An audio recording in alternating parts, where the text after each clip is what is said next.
තරම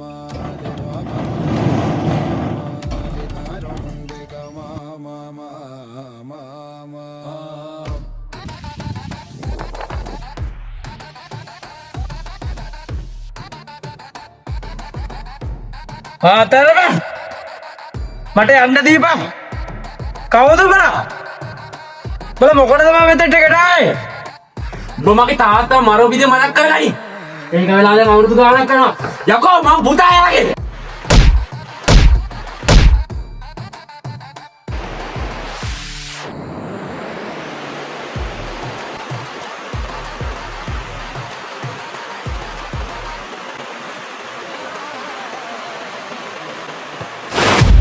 වසර 6කට පෙර තම පියා මැරීමේ සිද්ධියට පරිගැනීමක් ලෙස ඔහුගේ පුතු 35 හැවිරිදි පුද්ගලයෙක් මරා දැමීමේ පුවතක් අවිස්සාවෙල්ල කුඩගම ප්‍රදේශයේ වාර්තා වේ.